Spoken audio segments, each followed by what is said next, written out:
Reddit. I need your judgment. For 8 months, I thought I was building the perfect life. I painted a nursery the color of sea glass, read children's books to her belly, and promised I'd be the kind of father who always showed up. But one midnight buzz on her phone cracked that illusion wide open. It happened on a Tuesday. I was half asleep, drifting between the muffled hum of the air conditioner and the slow, steady breathing of my wife, Emily, beside me. We'd had a long day. Her ankles were swollen from the pregnancy, and I'd spent the evening rubbing them while she dozed off during some Netflix show. The room was dark except for the amber glow from the lamp we forgot to turn off.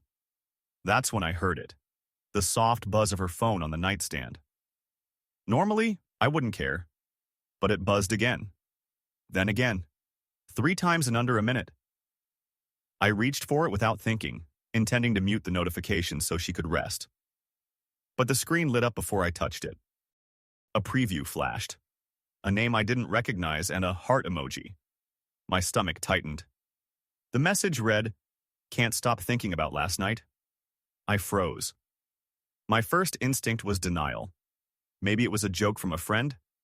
But then another message popped up. "You taste like strawberries. I miss you already." My pulse thundered in my ears. I glanced at Emily. She shifted in her sleep, her hand resting protectively over her belly. 8 months pregnant. Our baby. Our future. I should have put the phone down. I should have walked away.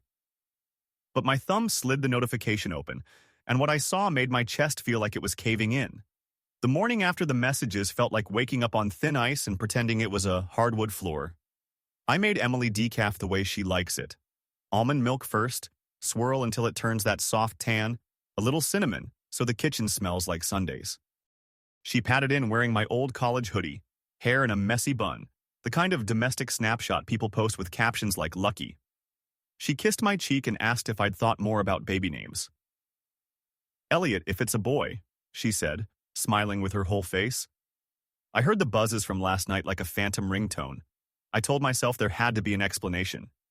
Work friend with terrible boundaries. Drunk prank. Anything but what it looked like. She showed me a Pinterest board of nursery ideas. Neutral woods, sea glass paint, cloud decals. I nodded in all the right places while my brain cataloged timestamps. According to the thread, last night was exactly when she said she'd been at prenatal yoga. I reminded myself not to accuse without proof. People say trust is a choice. They forget that suspicion is an instinct. At lunch, I hid in the garage, sat in the driver's seat, and called my older sister, Nora. She's a paramedic. Calm voice, fast mind, triage for heart emergencies and messy lives. I told her about the messages, the strawberry comment, the heart emoji. She didn't gasp or gossip. She said, "Do not confront with feelings. Confront with facts, screenshots, times, places. Then ask one question you already know the answer to." I typed facts, not feelings, into the notes app like homework. That evening, Emily texted from work, "Massage at 6, back by 9. She added a lavender emoji, which felt like an inside joke with someone who wasn't me. I told her to enjoy it, then downloaded the app for our car, the one that shows maintenance alerts and, apparently, trip histories. I'd never used the location feature. It asked for my login. The map opened to a blinking dot labeled Home. I stared at the screen until the dot felt like a heartbeat. If she lied again, the car wouldn't. Cheaters hide what they think you'll check. Emily had scrubbed her Instagram before the wedding, said the compare game was bad for her mental health. I believed her. That afternoon, while spreadsheets loaded at work, I used an old Gmail to make a burner profile and searched combinations made in name, pet names, the baby nickname we used when it was just us, Bean. There it was, Bloom, and Bean private, no face, a bio with leaves and little white hearts. The grid previews were beige squares and soft textures, the aesthetic of honesty. I requested to follow and got ignored. But there was a location tag on a reel cover. A boutique hotel 15 minutes from our house. I clicked through to the hotel's public page. The week Emily had board reports, their stories showed clinking glasses in the lobby bar, a mirror selfie in a gold elevator, rain on the windows. In the elevator shot, If you magnified the reflection, you could see the crisp line of a man's jaw and the edge of a gray suit jacket. Not mine. I screen recorded the story, pausing to capture frames like a forensics tech. I checked the car app's trip history and nearly dropped my phone. On the same date, our SUV had left at 6:18 p.m., parked at Harborview Hotel at 6:34, departed at 10:57, returned home at 11:12. A week later, on a prenatal yoga night, the car showed a 38-minute drive to Bayview Townhomes and 3 hours parked. I emailed the evidence to myself with subject lines like Evidence Hotel and Evidence Townhomes, because even typing the words made the floor steadier. Back at home, Emily was radiant. She held my hand to her belly and the baby kicked, a soft drum against my palm. Awe and nausea crashed together. "He likes your voice," she said. She didn't know she'd just given me a checksum something true to hold next to everything else. After she fell asleep, I tried the app I'd seen on her phone the night before, a slick charcoal icon named Vault. It asked for a thumbprint. I stared at my own hands, suddenly unsure of what counted as betrayal anymore. I put the phone down. Tomorrow, I'd set a trap that didn't require me to become the kind of person I couldn't live with.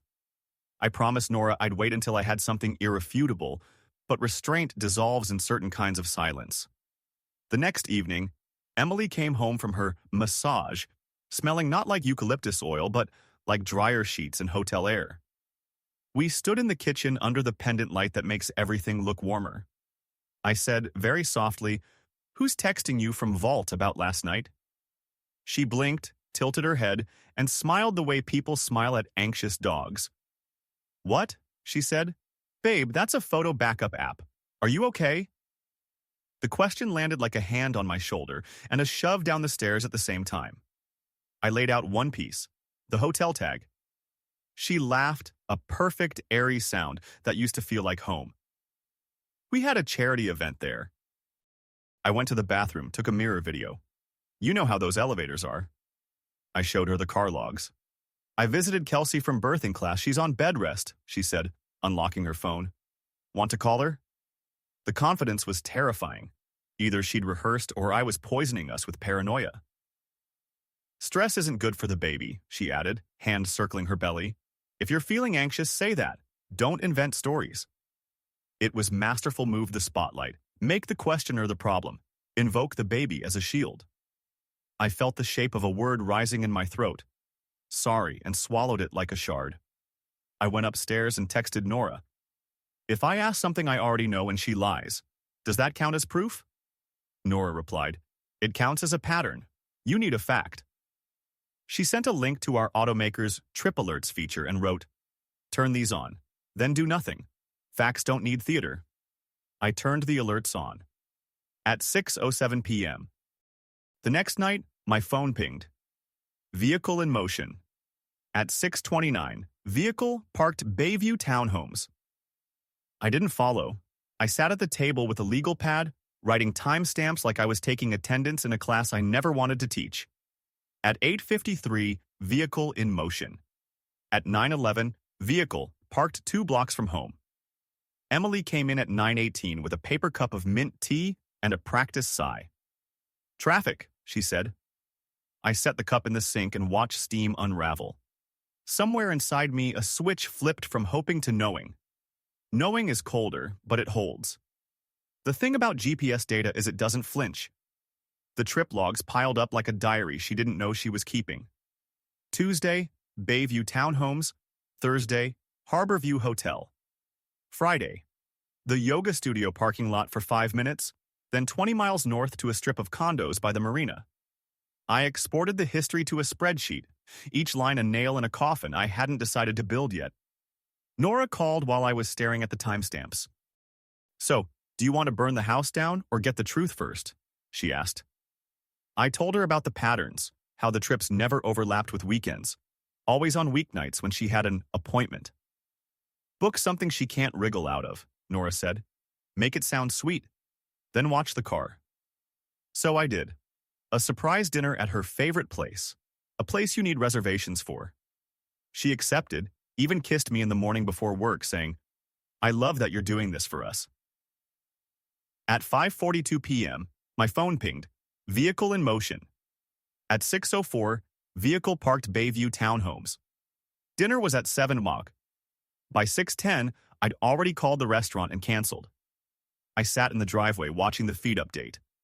At 8:47 p.m., another ping. Vehicle in motion. At 9:02, vehicle parked home. She walked in at 9:08 with hair slightly damp, smelling faintly of someone else's cologne, spicier, woodier than mine. She smiled, placed a takeout bag on the counter and said, "They were slammed, so I just grabbed something after yoga." That night, I didn't touch the food, but I did email the GPS log to my personal account under the subject line, "This is proof." The idea came at 3 a.m. while lying in the dark, listening to her breathe. A prenatal paternity test. We'd talked about baby names, about my father's middle name, about who the baby would look like. But what if the answer was no one in my family? I researched quietly labs that could run the test without raising alarms. One promised complete discretion. They'd send a nurse to collect a blood sample from Emily and a cheek swab from me. The kit arrived in a nondescript envelope. The problem was getting her to agree. I needed a cover. At breakfast, I mentioned I'd read about a genetic health screening that could help detect any early issues and give us peace of mind. She frowned, said, "But the OB hasn't mentioned it." I played the worried dad card, how I just wanted to be proactive. She reluctantly agreed. The nurse came on a Wednesday afternoon. Emily chatted about baby kicks while the needle slid in. I swabbed my cheek in the kitchen, pretending not to notice my own hands shaking. The nurse promised results in 7 business days. I didn't tell Nora about the test until after the nurse left. She was quiet for a moment, then said, "This is the last stop. After this, you decide what kind of man you're going to be." 7 days became 8. Then the email came. "Your results are ready." I sat in my parked car outside the grocery store, thumb hovering over the link. When I opened it, the world didn't shatter, it just tilted. Probability of paternity: 0. The baby wasn't mine. I didn't go home right away. I drove aimlessly, past the marina, past the hotel, past the townhomes. When I finally walked in, she was folding tiny onesies at the kitchen table. "Where were you?" she asked, not looking up. "Thinking," I said. I put the lab report on the table, the heading clear enough to read from where she sat. She froze, eyes scanning the words, the numbers. "What is this?" she whispered. "You tell me," I said. My voice was steady, but my pulse was pounding so hard I could feel it in my teeth. She read it again, then shook her head. "This is wrong. These tests make mistakes." "They don't," I cut in. Her eyes filled, and she tried the soft voice tactic. "I didn't want to hurt you. It just happened before we were serious." "We were married when you got pregnant," I said. Silence. The clock in the hallway ticked loud enough to feel. Finally, she dropped her gaze. "It's Mark, from work." The name was a punch I'd been bracing for without knowing it. I asked how long. She said it didn't matter. I said it mattered to me. She reached for my hand. I pulled it back. "You could have told me," I said. "You let me talk to him every night. You let me believe." Her face crumpled. I didn't know how to stop. I stood up, took my keys, and left before I could say something that would stain me forever. People talk about heartbreak like a thunderclap. They don't tell you it's also a drip. The next morning, the house sounded wrong. The kettle whistled at a pitch that grated. The fridge hummed like a headache. I stood in the doorway of the nursery and stared at the paint 2 coats of sea glass I'd researched like I was choosing a college. A half-built crib leaned against the wall. The Allen wrench waited on the windowsill like a punctuation mark I couldn't place. I called Nora, said the words out loud, 0%. She didn't say I'm sorry. She said, breathe, eat, shower, decide. Practical grace. I tried to follow orders. I ate toast that tasted like cardboard and took a shower that felt like washing someone else's skin. Emily texted 3 times. Can we talk? Please don't shut me out. He panicked. I panicked. I'm sorry. Panic had become her explanation and her alibi. By noon, the lawyer names Nora sent were in my inbox. I picked the one who wrote back with a single line. We'll keep this clean. He explained the steps like a recipe separation agreement, property division, paternity result included, no admission of custody by conduct. He said custody by conduct twice, as if he could see the ache in me that wanted to rock a baby who didn't share my face.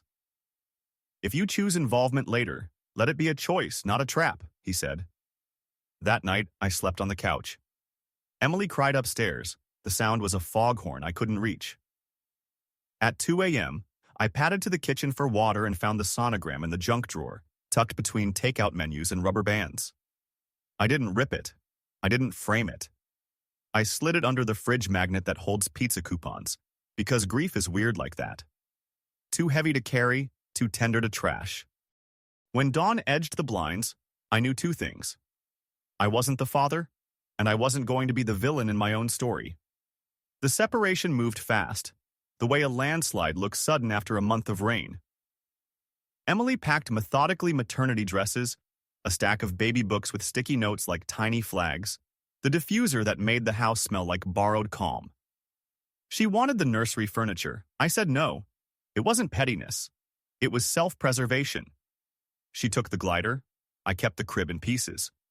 My lawyer filed the acknowledgement of non-paternity with the lab result attached. Her lawyer countered with a proposal for emotional involvement without financial obligation, a phrase that made my jaw lock. My lawyer wrote back 5 words that felt like a backbone. My client declines at this time. People showed up in categories. My mother arrived with soup and silence, 2 offerings she wields like superpowers. Nora came with a toolbox and took down the cloud decals, sticking them to parchment paper so the wall wouldn't peel. For later, she said, not quite meeting my eyes. My boss asked if I needed time. I took 2 days and then worked like a man digging his way out of wet sand. Friends sent texts that said, whatever you need and I'm here and holy hell. I answered some. I ghosted others. Shame is noisy, even when you have nothing to be ashamed of. One evening, a plain envelope slid through the mail slot. No return address. Inside, a photo of a newborn in a yellow knit cap, cheeks like rising bread, eyes still figuring out the world. On the back, Emily's handwriting. He settles when you play your guitar. I stared until the room blurred. I put the photo in the drawer with takeout menus and the sonogram. Not because I wanted to remember, because I knew forgetting would be its own kind of lie. I emailed the hotel receipt, the GPS logs, and the lab result to a folder I named after. Then I changed the Wi-Fi password, moved the spare key, and took back the quiet. Truth costs, yes. But it also pays, eventually, in clear air, and a heartbeat that stops flinching at 9 p.m. 6 months later, the nursery is a reading room with a cheap rug and 3 plants that pretend they aren't judging me. The sea glass paint stayed. It turned sunrise into a kind of forgiveness. I see a therapist who keeps handing me sentences that feel like tools. Grief is love with nowhere to go. You can be kind without being available. Boundaries don't punish, they protect. On good days, I believe all 3. On bad days, I just show up and count it as a win. I play guitar again. Not lullabies, yet but songs that remember the shape of hope. Sometimes I feel a phantom weight on my chest around 3 a.m. Like a baby falling asleep there because gravity and trust are the same thing when you're that small. I let the feeling sit beside me. I tell it we're okay. Emily's lawyer sent one last message, a carefully worded invitation for future flexibility if circumstances change. I wrote back a sentence that took me an hour to craft and 2 minutes to send. I'm not the father. I wish your son love and safety. I hit send and felt something quiet unclench. On a Saturday, Nora brought her kids over and we painted birdhouses in the backyard. My niece dripped blue paint on her shoes and said, "It looks like the ocean." I looked at the birdhouse, at the sky, at the wall of sea glass inside the house, and realized I wasn't waiting for a different ending anymore. I was writing a next chapter. If you're reading this because your own nightstand lit up at midnight and your stomach dropped through the floor, listen. Collect facts. Keep your dignity. Don't let someone else's panic become your prison. Love doesn't guarantee loyalty. Betrayal doesn't define your future. You are allowed to leave without hating. You are allowed to heal without rushing. And one ordinary morning, you'll find yourself choosing a color for something small and hopeful, and you'll think, this is mine. Not borrowed, not begged, not stolen. Mine.